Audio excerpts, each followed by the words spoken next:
Hello everyone, आप सब कैसे हैं? मैं उम्मीद करता हूं कि बहुत अच्छे होंगे और अपनी पढ़ाई को बहुत अच्छे से कर रहे होंगे। मैं Akash Kumar Bhadana ICT virtual classroom में आपका बहुत बहुत स्वागत करता हूं मेरे प्यारे बच्चों। जैसा आपको पता है बेसिकली मेरे प्यारे बच्चों, आपका 10th क्लास है हमारी, और 10th क्लास के अंतर्गत हम लोग देखते हैं पॉलिटिकल साइंस, और पॉलिटिकल साइंस में हमारा चैप्टर चल रहा है सत्ता की साझेदारी। तो सत्ता की साझेदारी को हम लोग बाप का देखते हैं। हमने इसमें 2 लेक्चर कर लिए हैं। एक लेक्चर में हम इसका परिचय पढ़ चुके हैं, और परिचय के बाद दूसरा हमने आपका बेल्जियम और श्रीलंका की जो कहानी है उसको हमने आपका देख लिया था। श्रीलंका और बेल्जियम की कहानी के पढ़ने के बाद हम दोनों ने देखा कि किस तरीके से उन लोगों ने अपने यहाँ जो विवाद फैला हुआ था उसको निपटाया। वहीं हमने बेल्जियम की समझदारी को एक तरफ उसका एग्जाम्पल समझा, वहीं वहीं बाप का श्रीलंका में किस तरह से उन्होंने अपने कार्य को अंजाम दिया, इसको आप अच्छे से देख सकते हैं। और किस तरह से ये सारी समस्या वहां खड़ी हुई उनको भी हम लोगों ने आपका पढ़ा। ठीक, तो केंद्रीय स्तर की सत्ता पर भी हमने कल बात कर ली थी। सत्ता में साझेदारी की जरूरत क्या है इसको भी कल हम देख चुके थे, और खलील की क्या उलझन थी इसके विषय में भी हम लोग पढ़ चुके थे कि आपका बेरूत शहर में कैसे ये रिजर्व कर दिया था कि कोई व्यक्ति राष्ट्रपति बन सकता है, कोई कुछ बन सकता है, क्या ये सही था। इन सबको मिलाकर हम लोग आपका कल इन सब चीजों पर मोटा मोटा बात कर चुके थे। आज थोड़ा सा हमें आगे बढ़ना है और इस विषय पर, और आगे बढ़कर उन सारी चीजों को हमको गौर करके देखना है जो हमको चाहिए भी। आज हम करेंगे सत्ता के साझेदारी का रूप हम लोग पढ़ेंगे कि सत्ता की साझेदारी का रूप क्या होना चाहिए, किस तरीके से हम इसको देखते हैं। इसी पर हम लोग एक एक करके अच्छे से बात कर लेंगे। क्लियर है मेरे प्यारे बच्चों? यहाँ तक किसी का कोई डाउट, कोई क्वेरी? चलिए, राजनीतिक सत्ता का बंटवारा नहीं किया जा सकता। इसी धारणा के विरुद्ध सत्ता की साझेदारी का विचार सामने आया कि आप क्या नहीं कर सकते, राजनीतिक सत्ता का बंटवारा नहीं कर सकते, और इसी के विरुद्ध सामने क्या है कि आप साझेदारी कर सकते हैं, यानी कि आप उसको सेपरेशन नहीं दे सकते बल्कि उसमें पार्टनरशिप दे सकते हैं। पार्टनरशिप का मतलब है हर आदमी का एक योगदान होना, हर एक का एक हिस्सा होना। क्लियर है? बंटवारा नहीं कर सकते, क्योंकि बंटवारा तो किसने किया था? श्रीलंका ने। और बेल्जियम ने क्या किया था? साझेदारी। यही अंतर था पूरे इन दोनों के कॉन्सेप्ट में। क्लियर है? लंबे समय से यह मान्यता चली आ रही थी कि सरकार की सारी शक्तियां एक व्यक्ति या किसी खास स्थान पर रहने वाले व्यक्ति समूह के हाथ में रहनी चाहिए। कह रहे सरकार की सारी शक्ति क्या हो? किसी एक व्यक्ति के हाथ में, या एक किसी खास स्थान पर रहने वाले व्यक्तियों के समूह में होनी चाहिए। अब मुझे बताइए, क्या ये सही है कि आपकी 100 की 100% पावर किसी एक व्यक्ति के हाथ में चली जाए? ये अच्छी बात है? तो मेरे हिसाब से तो अच्छी बात नहीं है। अगर फैसले लेने की शक्ति बिखर गई तो तुरंत फैसले लेने और उन्हें लागू करना संभव नहीं होगा। अगर हमने उनको बिखेर दिया, चीजें बिगड़ गई, फिर दिक्कत हो जाए। लेकिन लोकतंत्र का एक बुनियादी सिद्धांत है कि जनता ही सारी शक्ति का स्रोत है, और ये हमारी डेमोक्रेसी का मेन जड़ है कि जनता ही क्या है? सारी सोर्स ऑफ पावर कौन है? हमारी जनता ही है।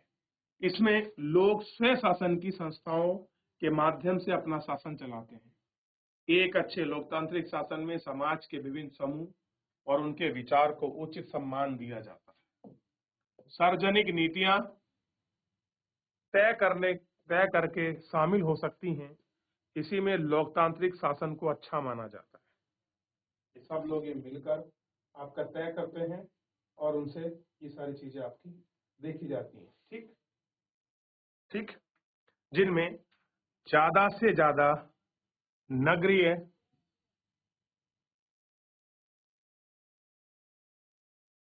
को राजनीतिक सत्ता में हिस्सेदारी दी जा सके। कि कोशिश ये रहती है कि जितने से अधिक लोग हमारे हैं उनको पॉलिटिकल में क्या करें, अधिक से अधिक हम लोग उनको हिस्सेदार बना दें। हिस्सेदार का मतलब है कोई कोई वोट गिरे, कोई किसी कमेटी का मेंबर बने, कोई एमपी बने, कोई एमएलए बने, कोई मंत्री बने, फिर द्वारा उनका चुनाव हो, फिर किसी और को मौका मिले, साझेदारी हो। इस तरीके से हर तरीके से लोग भाग करें। आधुनिक लोकतांत्रिक व्यवस्थाओं में सत्ता की साझेदारी के अनेक रूप हो सकते हैं। आइए कुछ उदाहरणों के माध्यम से इस पर गौर करें। ठीक, शासकों के विभिन्न अंग जैसे विधायिका, कार्यपालिका और न्यायपालिका के बीच सत्ता का बंटवारा रहता है। इसे हम सत्ता का क्षैतिज वितरण कहेंगे, क्योंकि इसमें सरकार के विभिन्न अंगों को ही एक रहकर अपनी शक्ति का उपयोग कर सकते हैं। ऐसे बंटवारे से ही सुनिश्चित हो जाता है कि कोई भी एक अंग सत्ता को असीमित उपयोग नहीं कर सकता। हर अंग पर अंकुश लगाए रखने, इसमें विभिन्न क्या करें, कोई भी एक अंग सत्ता का असीमित उपयोग नहीं कर सकता। हर अंग दूसरे पर अंकुश लगाता है। इससे विभिन्न संस्थाओं के बीच सत्ता का संतुलन जो है आपका बना रहता है। लेकिन संस्थाओं के बारे में 9वीं कक्षा में पढ़ते हैं और हम देखते हैं कि हमारे देश में कार्यपालिका शक्ति का उपयोग करती है। यह संसद के अधीन कार्य करती है। न्यायपालिका की नियुक्ति कार्यपालिका करती है। न्यायपालिका ही कार्यपालिका और विधायिका द्वारा कानून के अंकुश लगाती है। इस व्यवस्था में नियंत्रण और संतुलन की व्यवस्था कहते हैं। क्या कहते हैं इसे? नियंत्रण और आपका संतुलन की जो व्यवस्था है उसे ये कहा जाता है। देख लिया? तो क्या चाहिए कि हर किसी का इसके ऊपर आपका नियंत्रण है। जैसे न्यायपालिका की नियुक्ति कार्यपालिका करती है और न्यायपालिका ही कार्यपालिका और विधायिका द्वारा बनाए गए कानून पर अंकुश लगाती है। यानी कि एक कानून बना रहा है, एक मान लीजिए ए ने बी की अपॉइंट करा, ठीक, और सी कोई इनको दोनों की जगह है, तो ये दोनों किसको कर रहे हैं? ये इसको नियुक्त कर रहा है और ये इसको होल्ड कर रहा है और ये इसको होल्ड कर रहा है। ये इसके प्रति रिस्पॉन्सिबल है, ये अपने आप में अलग है, ये अपने आप में अलग है, ये अपने आप में अलग है। यानी कि इस तरह से कोलैबोरेशन किया गया है ताकि कभी भी भविष्य में ये आपका एक दूसरे पर हावी ना हो, एक दूसरे के समन्वय के साथ चलें, ये किसी पर एक दूसरे पर अंकुश लगाती चलें और कभी भी सत्ता का संकेंद्रण ना हो, पावर किसी एक व्यक्ति के हाथ में सेपरेशन में नहीं जानी चाहिए। बस ये कहने का है, ठीक। दूसरा है सरकार के बीच विभिन्न स्तरों पर सत्ता का बंटवारा। अब आप देखते हैं सत्ता का बंटवारा विभिन्न स्तरों पर, स्तर को भी समझिए कैसे बंटवारा है। जैसे पूरे देश के लिए एक सामान्य सरकार हो और फिर प्रांत या क्षेत्रीय स्तर पर अलग सरकार हो। पूरे देश के लिए बनने वाली सामान्यतः सरकार को अक्सर संघ सरकार या केंद्र सरकार कहते हैं, जबकि प्रांतीय और क्षेत्रीय सरकार को हम क्या कहते हैं? अलग अलग नामों से पुकारा जाता है। जैसे हम राज्य सरकार कुछ कह देंगे, इस तरीके से। आप देखते हैं ना, हमारे यहाँ एक सेंट्रल गवर्नमेंट होती है, ठीक, एक होगी सेंट्रल गवर्नमेंट जो आपका केंद्र यानी कि दिल्ली में बैठती है, ठीक है। दूसरी होगी स्टेट गवर्नमेंट जो कहाँ बैठती है? देहरादून में बैठती है, ठीक। और एक होती है हमारी विलेज में जो गांव में होती है। तो 3 स्तर पर हमारे यहाँ क्या है आपका, इस तरीके से उनको बांटा गया है, इस तरीके से उनको रखा गया है। देख लिया? भारत में इन राज्य को आपका राज्य सरकार कहते हैं और देश में बटी हुई हैं। कोई देश प्रांतीय या क्षेत्रीय सरकार नहीं है। लेकिन इस तरह से जिन देशों में ऐसी व्यवस्था है उन्हें संवैधानिक इस केंद्र में स्पष्ट उल्लेख है। केंद्र और राज्य सरकारें सत्ता के बीच बंटवारा किस तरह होगा? बेल्जियम में काम हुआ है तो पर श्रीलंका में नहीं हुआ है, ठीक। राज्य सरकारें नीचे के स्तर पर सरकार के लिए भी ऐसी ही होती हैं, व्यवस्था कर सकती हैं। नगरपालिका पंचायत इन्हीं इकाइयों के है और उच्च स्तर और निम्न स्तर सरकारों के बीच सत्ता के बंटवारे का ऊर्ध्वाधर वितरण है। कैसा है? ऊर्ध्वाधर वितरण। अगले अध्याय में आप इन पर अच्छे से चर्चा करोगे, ठीक है, ये आपको ध्यान रखना है। तीसरा रुख है सत्ता का बंटवारा विभिन्न सामाजिक समूह, मसलन भाषाई धार्मिक समूह के बीच भी हो सकता है। बेल्जियम में सामुदायिक सरकार में इस व्यवस्था का एक अच्छा उदाहरण है। कुछ देशों में संवैधानिक और कानून इस बात का प्रावधान करते हैं कि सामाजिक रूप से कमजोर समुदाय और महिलाओं के लिए विधायिका और प्रशासन में हिस्सेदारी दी जाए। किसकी बात कर रहे हैं? महिलाओं की। महिलाओं की क्या हिस्सेदारी? जो कमजोर समूह है, चाहे वो विधायिका हो, चाहे वो प्रशासन हो। आपने देखा होगा जब भी ग्राम प्रधान के चुनाव हो, सांसद का चुनाव हो, लोकसभा का चुनाव हो, तो रिजर्व कर दी गई है कि 33% सीटों पर महिला ही आपका चुनाव लड़ सकती हैं। और कहीं जगह पर चुनाव लड़ने के लिए विशेष अनुमति होती है कि आपका महिला वर्ग चाहिए, और महिला में भी ये लिखा होता है बहुत जगह से कि चाहे एससी चाहिए या फिर एसटी चाहिए या फिर ओबीसी चाहिए। आप अगर कभी सीट देखो तो बोलते हैं ना एससी महिला आई है, ओबीसी महिला आई है, एसटी पुरुष आई है। इस तरीके से उनको रिजर्व भी रखा जाता है।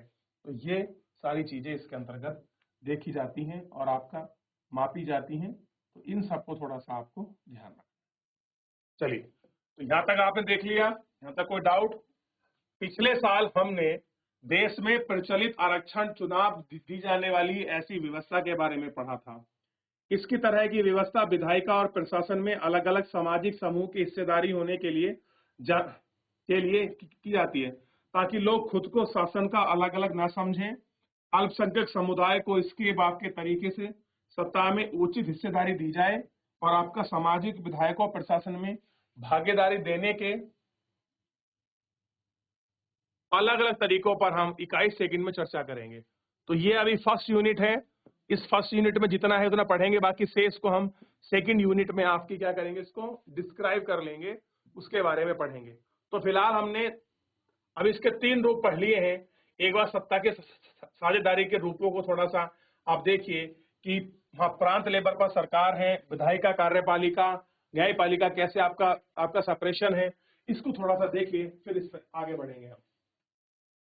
सत्ता के बंटवारे का एक रूप विभिन्न प्रकार के दबाव, समूह और आंदोलन के द्वारा शासन के प्रभावी और नियंत्रित करने के तरीके में लक्षित कर सकते हैं। यानी कि सत्ता का बंटवारा एक रूप से विभिन्न प्रकार के, अब देखिए, एक होता है प्रेशर ग्रुप, दबाव समूह, और आंदोलन के शासन को प्रभावित और नियंत्रित करता है। कहीं कहीं पर आपका प्रेशर ग्रुप इतने हावी होते हैं, उनका होल्डिंग चलती है। जैसे लोकतंत्र में लोगों के सामने सत्ता के दावेदार में के बीच चुनाव का विकल्प जरूर रहना चाहिए। समकालीन लोकतंत्र व्यवस्थाओं में वैकल्पिक पार्टियां के रूप में होता है। कह रहे ऑप्शन होना चाहिए, विकल्प होना चाहिए। और ये विकल्प कैसा दिख रहा है आजकल लोगों को? जो राजनीतिक पार्टियां हैं उनके रूप में ये विकल्प आपका दिखाई दे रहा है। ठीक, अब देखिए, पार्टियां सत्ता के लिए आपस में प्रतिस्पर्धा का मतलब है कंपटीशन करती हैं। बीजेपी कांग्रेस के सामने खड़ी है, कांग्रेस आम आदमी के सामने खड़ी है, और बहुत सारी पार्टी हैं जो क्षेत्रीय भी हो सकती हैं। ये सब आपस में कंपटीशन रखती हैं। पार्टियों की यह आपसी प्रतिद्वंदिता इस बात से सुनिश्चित करती है कि सत्ता एक व्यक्ति या समूह के हाथ में ना हो। एक व्यक्ति और सत्ता के समूह हाथ में ना हो।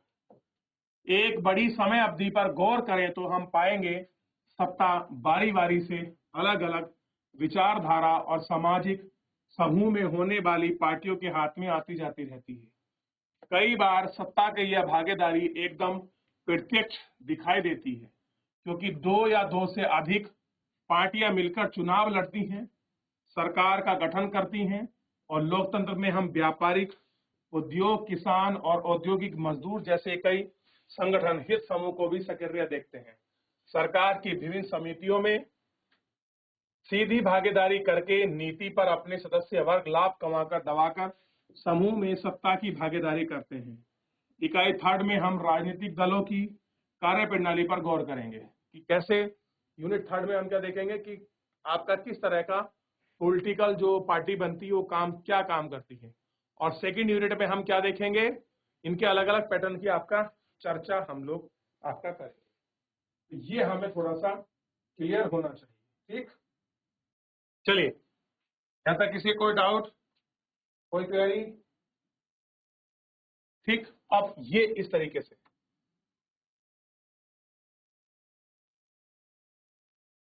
तो आपने पूरा चैप्टर को अच्छे से पढ़ लिया और चैप्टर पूरा आपका समाप्त हो गया कि किस तरीके से आप इस कार्य प्रणाली को, इकाई को आपका देख सकते हैं।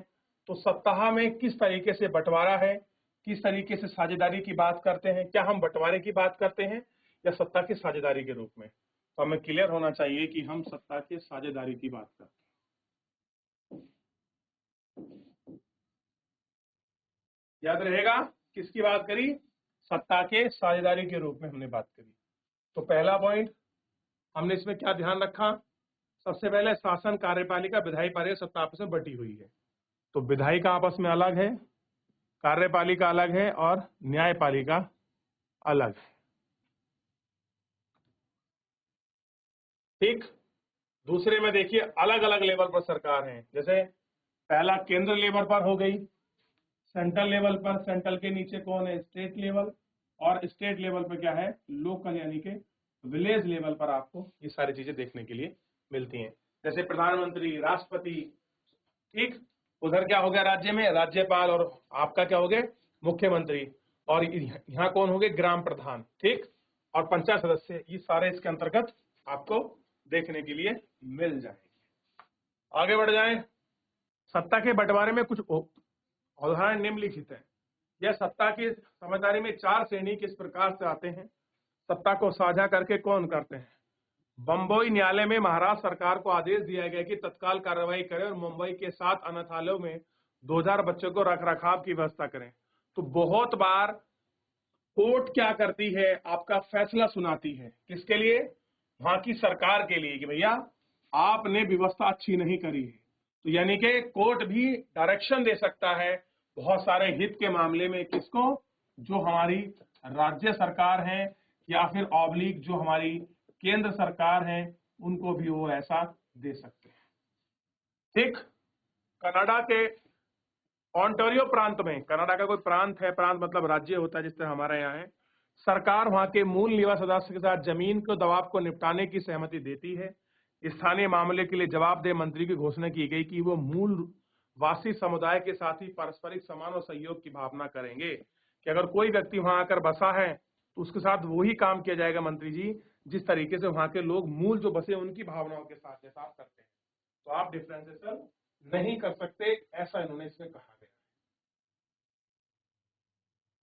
देख लिया आपने, यहां तक आपने पढ़ा। रूस की 2 बाप का प्रभावशाली राजनीतिक पार्टियां, union of the right forces और आपका लिबरेशन या कोलो मूवमेंट, एक मजबूत दक्षिणी पंथ है। ठीक। के संगठन का विलय का फैसला लिया गया। इस प्रस्ताव में अकेले सामुदायिक चुनाव में उम्मीदवार को साझा की गई। नाइजर के विभिन्न प्रांतों में वित्त मंत्री ने एकजुट होकर मांग की कि संघ सरकार अपनी आमदनी के स्रोत की घोषणा करे और यह जानना चाहेंगे कि वह प्रांत राजस्व में किस प्रकार से बांटेगी, क्या उनका आधार होगा, क्या उनका राजस्व होगा। तो इस तरीके से हमारा पूरा चैप्टर जो है आपका समाप्त हो गया। तो विक्रम बेताल वाली कहानी पढ़ लीजिए या कोई और पीछे की कहानी को आप देख लीजिए। किसी बच्चे का कोई डाउट है आप मुझसे वो पूछ लीजिए। फिर क्लियर है बच्चों, या बेल्जियम की समझदारी संबंधित चैप्टर पूरा समाप्त हो चुका है। तो चैप्टर समाप्त होने के साथ आपका कोई क्वेरी, कोई क्वेश्चन, कोई डाउट आप मुझसे पूछ सकते हैं। एक बार जल्दी से आप लोग पन्ना पलटिए और आप इसको अच्छे से पढ़िए। कोई भी आपका डाउट रहता है नेपाल को लेकर, सॉरी श्रीलंका को लेकर, बेल्जियम को लेकर, सत्ता की साझेदारी को लेकर, उनके स्वरूप को लेकर, उनके पाप हम लोगों को सेपरेशन ही क्यों करना चाहिए, कोई संबंधित आपका प्रश्न हो जो हमारी वर्तमान आपका पॉलिटिकल में उठ रहा हो और वो आपको कंफ्यूजिंग कर रहा है, आप तो भी पूछ सकते हैं। चलिए जल्दी से एक बार देख लीजिए, फिर हम आगे बढ़ते हैं। यहाँ तक कोई क्वेरी, कोई क्वेश्चन किसी बच्चे का?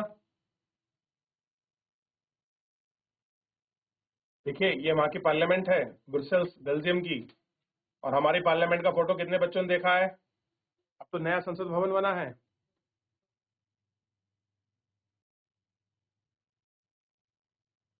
चलिए,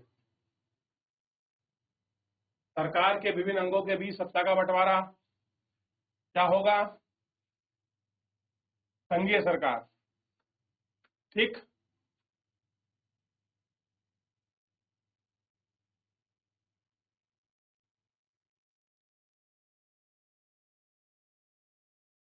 विभिन्न स्तरों पर सरकार को बीच बंटवारा, तो ये इस तरीके से आपको देखना है। चलिए तो बच्चों चैप्टर आपका समाप्त हो चुका है। फिलहाल आज के चैप्टर को हम लोग यही विराम देंगे, मिलेंगे नेक्स्ट लेक्चर में और नए चैप्टर के साथ।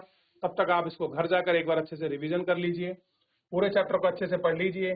किसी बच्चे का चैप्टर संबंधित कोई भी अगर डाउट या क्वेरी रहेगी तो हम उसको चैट के माध्यम से या फिर नेक्स्ट लेक्चर में, कल के लेक्चर में हम लाइव जुड़कर ले लेंगे। तो बच्चों आज के लिए इतना ही, मिलते हैं नेक्स्ट लेक्चर में। धन्यवाद।